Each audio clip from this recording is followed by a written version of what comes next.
Au printemps, les plages ventées du Danemark sont habituellement désertes. Pourtant aujourd'hui, 2 promeneurs inspectent le rivage. Mais que peuvent-ils bien chercher?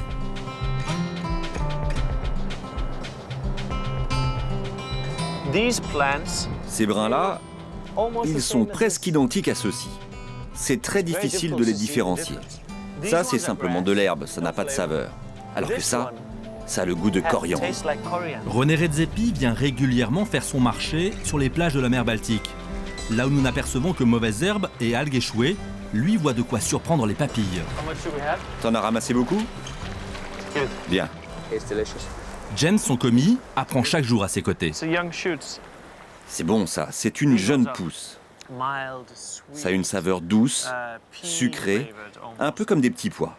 Je crois qu'on va préparer ça avec des huîtres cuites à la vapeur. Rapportons ça et on rentre. René pourrait passer pour un lutin un peu farfelu.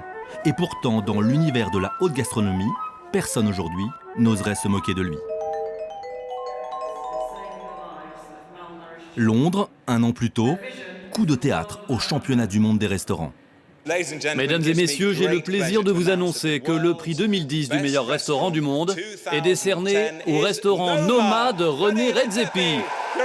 Votre prix vous attend. René Redzepi rafle la palme du meilleur restaurant, au nez et à la barbe des chefs européens. Français, espagnols ou anglais sont dépités.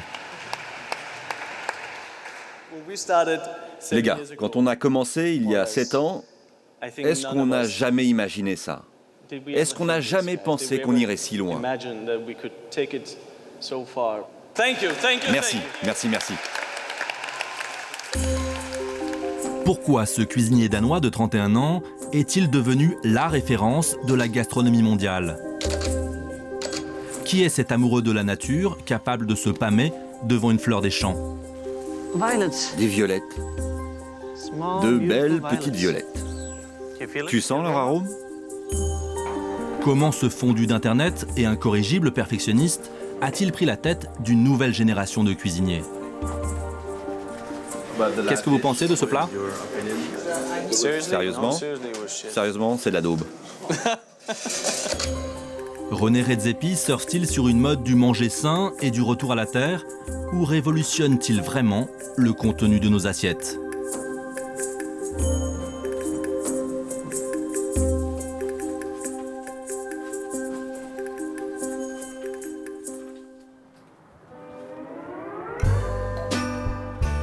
Copenhague, à 2 heures de vol de Paris. Pour les gourmets, la capitale du Danemark n'a pas vraiment la réputation d'un temple de la gastronomie. Au menu, poisson, pommes de terre, lard et le très national hot dog, un incontournable. Moi, je ne peux pas venir au Danemark sans manger ça. Il faut concombre, ketchup, moutarde, saucisson, pulse et le pain. C'est danois. C'est tradition. Et pourtant, c'est ici que René Redzepi a ouvert son restaurant il y a 7 ans. Ici, loin des grandes capitales de la cuisine mondiale, il est devenu une star des fourneaux. Bonjour à tous. Ne vous fiez pas à son sourire, l'homme dirige ses troupes comme un chef de tribu, exigeant et intraitable. Tu as vu mon texto d'hier, chef? Hier, il m'a écrit sur Twitter et m'a dit « Oh, je suis rentré chez moi à 2h30 du matin et je me suis réveillé à 7h. Je suis fatigué. » Je lui ai répondu « Tu veux un mouchoir pour sécher tes larmes ?» Un chef qui exige un dévouement sans faille de ses 30 cuisiniers, apprentis et chefs de salle. Moyenne d'âge, 25 ans, et des apparences un peu inhabituelles pour un restaurant de ce rang. René leur parle en anglais, ses employés sont originaires des 4 coins du monde.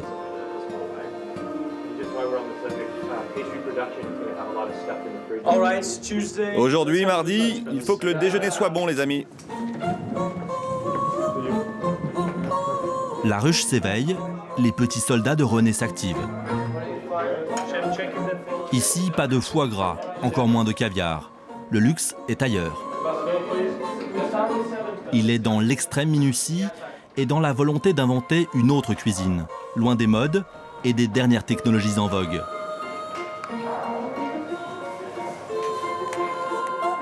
Sur le plan de travail, un tartare de bœuf, oseille et genièvre, l'un des plats emblématiques de la cuisine de René Redzepi. Des produits 100% locaux, crus et bruts.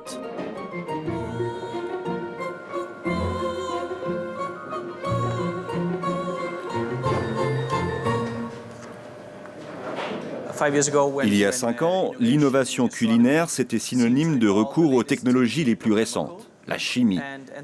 Et nous avons essayé de concevoir un mets qui à la fois appartienne à son temps et en même temps ne demande que nos mains pour sa préparation.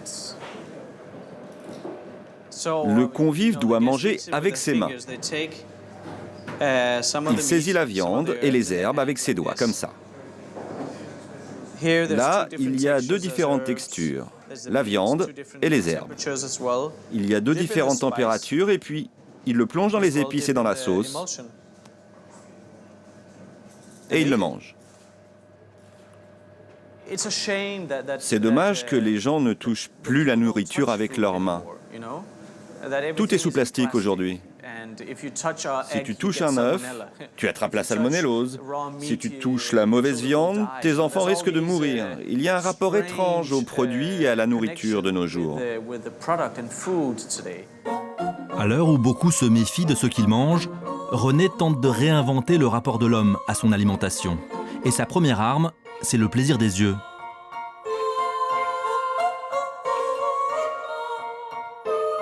Ici, un sorbet carotte glacé au yaourt aux airs de bonhomme de neige.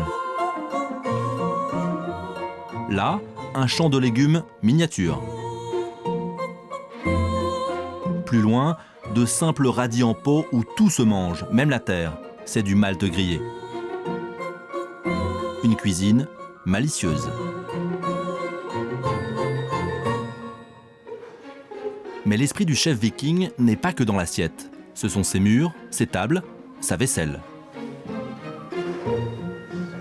Si la cuisine est sophistiquée, le décor, lui, est dépouillé. En cuisine, pas de toc, en salle, pas d'argenterie, pas de nappe. Et sous chaque assiette, un morceau de feutrine.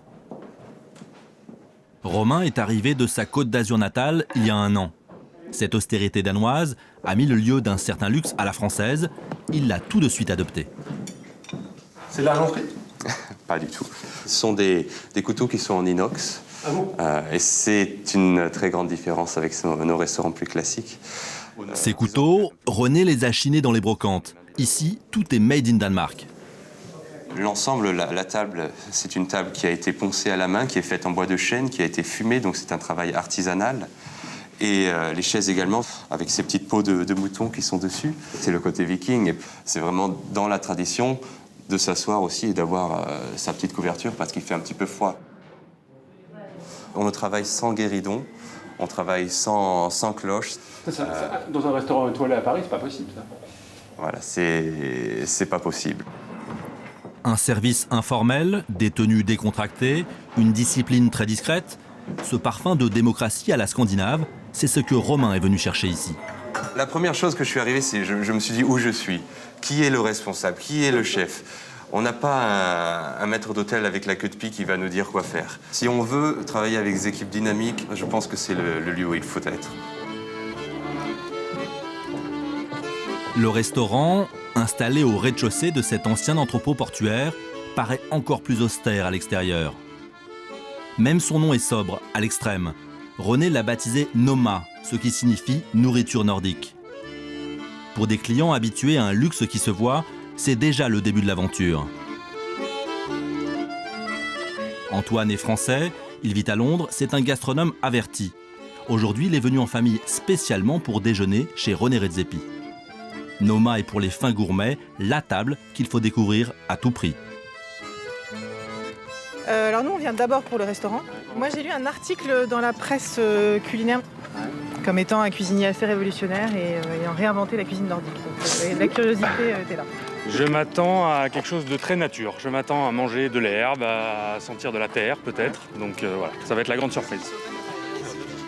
Ici, le déjeuner commence à 12h30 précise. Le client est prié d'être ponctuel. C'est le début d'une longue série de dégustations qui va durer 4 heures. Malgré notre insistance, René n'a pas voulu de caméra dans sa salle à manger. Sa priorité, préserver la tranquillité de ses clients qui ont réservé leur table 3 mois à l'avance et déboursé 250 €. Nous retrouvons donc nos touristes français au café après une douzaine de plats savourés, dont le fameux tartare, très remarqué. Moi, je suis un dingue de viande, je suis un dingue de tartare, et c'est vrai que ce tartare-là, mangé avec les doigts, a été une super expérience. Ah oui, ça c'était probablement un rêve d'enfant. J'ai jamais vécu une cuisine aussi élaborée et sophistiquée dans une ambiance aussi détendue et informelle. C'est une ambiance qu'on ne trouve pas en France, en tout cas. Je ne pense pas l'avoir déjà trouvée dans d'autres restaurants. Le seul moment de dégustation que René nous autorise à filmer, le voici.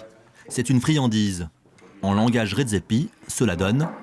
On a des caramels frits. Ah, c'est les fameux caramels. Voilà. En fait, c'est fumé à la moelle d'os. Ah oui, voilà. Et on garde l'os avec le caramel à l'intérieur. Je sais pas comment ça se mange. Est-ce qu'il faut une petite cuillère pour l'instant? Alors, caramel. Si au nez, t'as un goût de fumée. C'est bon ou pas? Oh, hyper bon. Oh là là, c'est bizarre. Incroyable.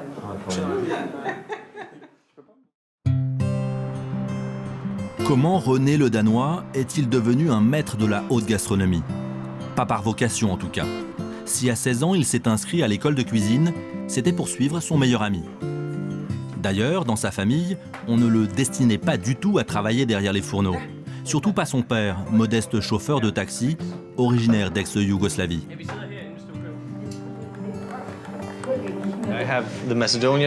J'ai été élevé dans une culture musulmane, rurale de Macédoine, où les hommes ne cuisinent pas. Ce sont les femmes qui s'occupent de ça. Donc dans ce sens, ce n'était pas normal que je devienne cuisinier. Mon père a été nourri aux haricots, à la cuisine rustique. Il a goûté à ce que je fais et il est très honnête. Ce n'est pas sa tasse de thé. René a donc ignoré les préférences paternelles. Pas par provocation, simplement parce que son attrait pour la nature est plus fort que tout. La campagne danoise l'inspire, il la sillonne en toute saison, les sens en éveil. Regarde, un renard.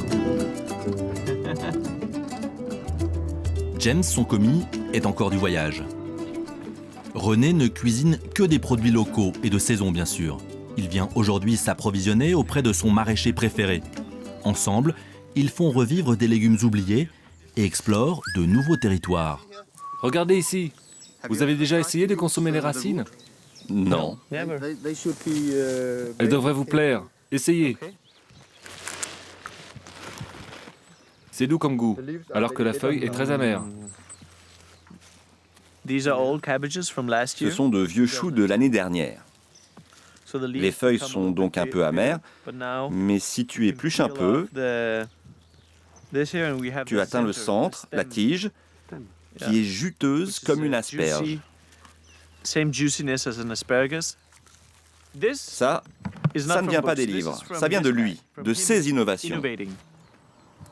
René a beaucoup appris auprès de Søren, son maraîcher, un apprenti sorcier du potager.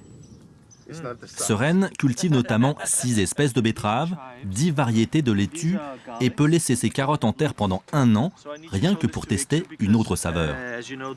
Cette inventivité, René veut la transmettre à son apprenti. J'ai appris ici qu'on peut manger beaucoup plus de choses qu'on ne le pense. Des produits délicieux qu'on ignore et sur lesquels on marche chaque jour. On a un menu jus de légumes pour ceux qui ne veulent pas du menu vin, ceux qui ne boivent pas d'alcool.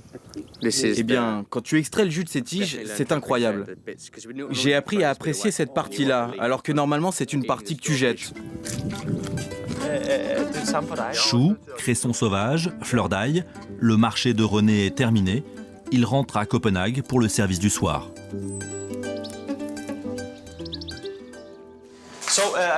Je veux la section 2 ici. Section 2, s'il vous plaît. Comme vous pouvez le voir, cet ail sauvage, il devient un peu gros. À la place des feuilles qui deviennent trop molles, je pense qu'on devrait utiliser les tiges. Plutôt pour le plat aux carottes, ok? Une bonne portion, hein, mais avant, assurez-vous d'identifier combien il faut en préparer. Tout ça, ça sera quand sur le menu? Ça, ce soir pour l'essentiel, dans 3 heures. Bon, faut que j'y aille. En ne cuisinant que des produits de sa région, on pourrait croire que Redzepi réduit sa palette de goût. Mais c'est sans compter son laboratoire d'expérimentation, installé sur une péniche en face de son restaurant. Ici, viande, poissons, herbes et légumes subissent les traitements les plus étonnants. Et c'est ainsi qu'une betterave ordinaire se transforme en friandise aux saveurs exotiques. Ça, c'est une betterave. Elle était grosse comme ça. Et puis on l'a fait bouillir, puis lentement, très lentement, on la passe au grill et on la fume. Ça prend des heures, on n'arrête pas de la tourner, de la retourner, et ça rétrécit comme ça. C'est un peu terreux, il y a comme une saveur de feu de cheminée et un goût de réglisse. C'est fascinant. Ici, l'hiver vient de finir. On a plein d'oignons, de poireaux et plein d'autres racines, et on doit préparer tout ça d'une nouvelle manière. Et ça, cette betterave, soudainement devient de la réglisse. Ça devient comme une épice ou de la vanille. Ça nous donne de nouvelles façons de travailler la betterave. Et pourtant, c'est génial, ce n'est qu'une betterave. Et si la plus grande qualité de Redzepi était de rendre exotiques les légumes danois les plus quotidiens? Choux, algues, champignons, tout est bon pour élaborer ses épices, ses condiments et son vinaigre. Un simple concombre déshydraté pendant 2 jours et réduit en poudre réussit à transporter les papilles loin des champs de Scandinavie.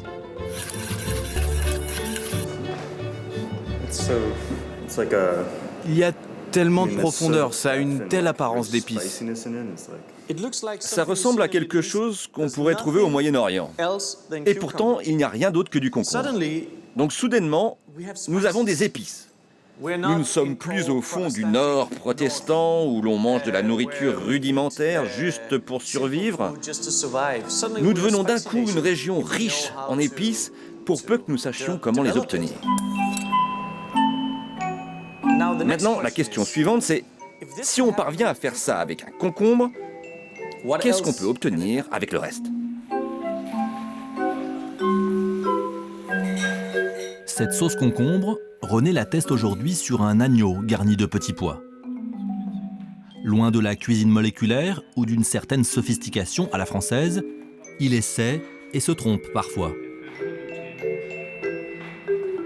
Des dizaines de recettes ne sortiront jamais de ce laboratoire. Celle-ci pourrait bien figurer sur la carte dans moins d'1 mois.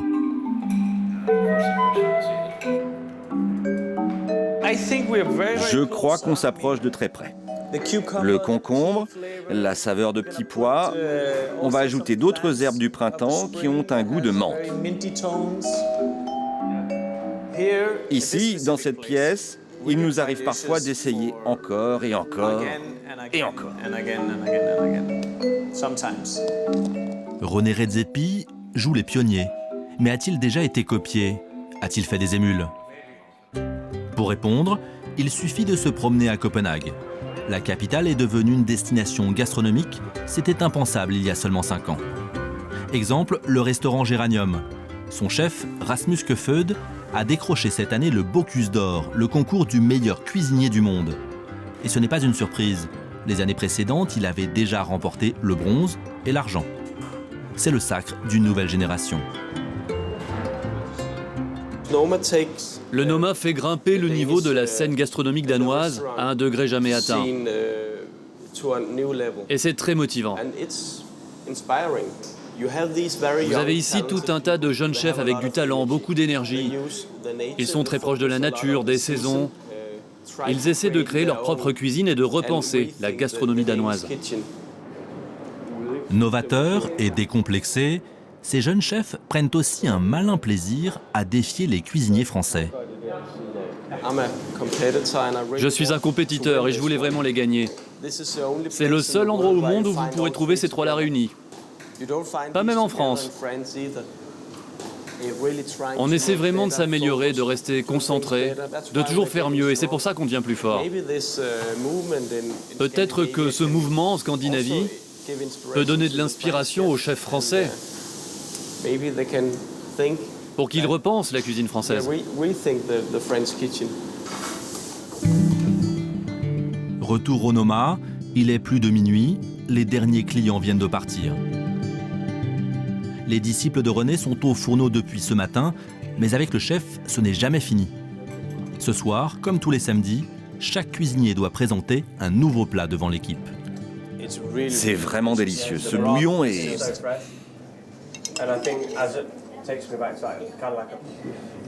Là, c'est un plat à base de maquereau que Leonardo, un commis portugais, prépare depuis une semaine, en dehors des heures de service. René n'est pas convaincu et n'hésite pas à le faire savoir, crûment. Bon, histoire que je comprenne bien, au Portugal, le maquereau, on ne le cuisine pas, c'est ça? C'est un poisson que vous n'utilisez pas? En fait, chez nous, les gens sont pas trop fans. Alors vous en pensez quoi de ce plat? Non, c'est de la merde. Non, sérieusement, Leonardo a apparemment une relation très complexe avec le maquereau.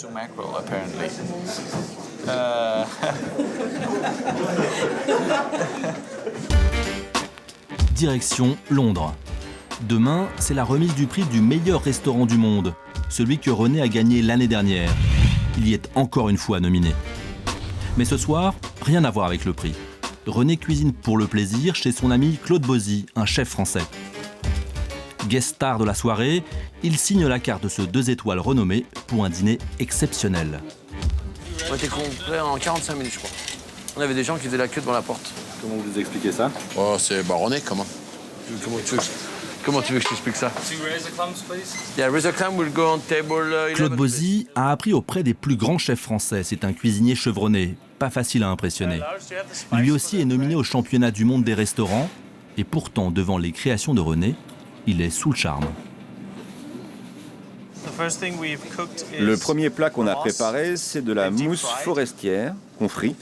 Elle est croustillante, car la mousse est composée de glucides. Donc ça se frit comme des chips de pommes de terre. Après, on prend du champignon séché et on le saupoudre sur la mousse, comme ça, comme une épice.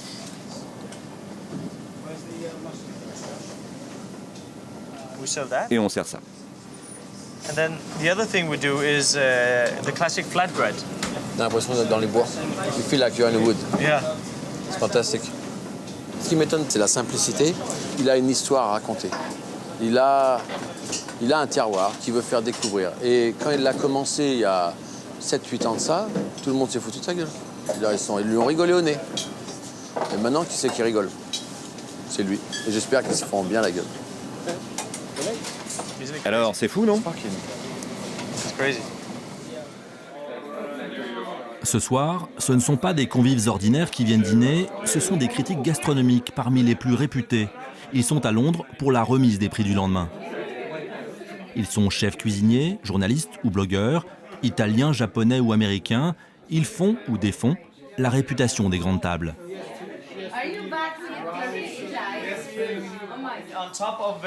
Donc vous avez tout au-dessus des noix de Saint-Jacques séchées. Juste en dessous, ce sont des fruits du hêtre. Et puis il y a... Oui, l'arbre, le hêtre. Bon appétit.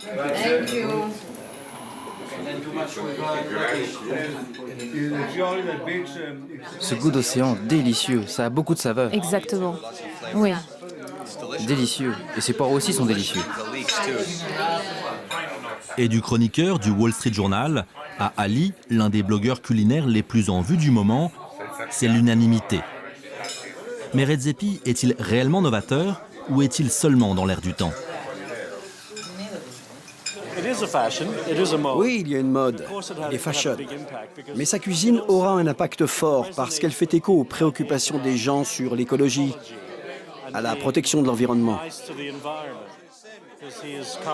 Il est aujourd'hui considéré dans l'univers de la cuisine comme la personne la plus influente au monde.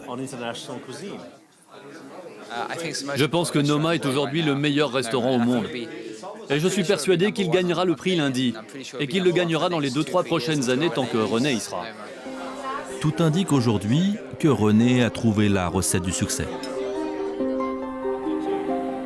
Place de l'ancien hôtel de ville à Londres, c'est le grand jour. Pour le prix du meilleur restaurant du monde, ils sont 50 chefs venus de 20 pays. Mais celui qui a toute l'attention des médias, c'est René. C'est lui le favori. Très sollicité René, mais aussi très décontracté. Tous les candidats ont déjà pris place pour la cérémonie, sauf René, toujours aussi malicieux et un peu cabotin. Regardez, j'ai piqué une bière.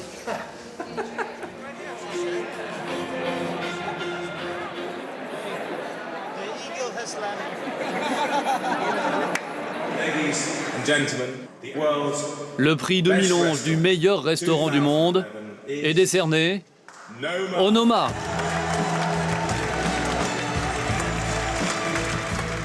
René Redzepi, une nouvelle fois sacré. Le premier restaurant français, lui, est 9e.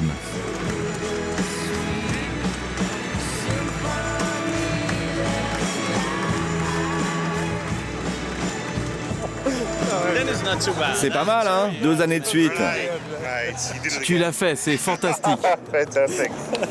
On ne va rien changer, on va faire la même chose. Nous sommes encore en chemin, nous n'avons pas atteint notre but. Demain matin, avec son équipe, René repart tôt pour Copenhague. Comme chaque jour, il ira faire son marché, en forêt ou sur la plage.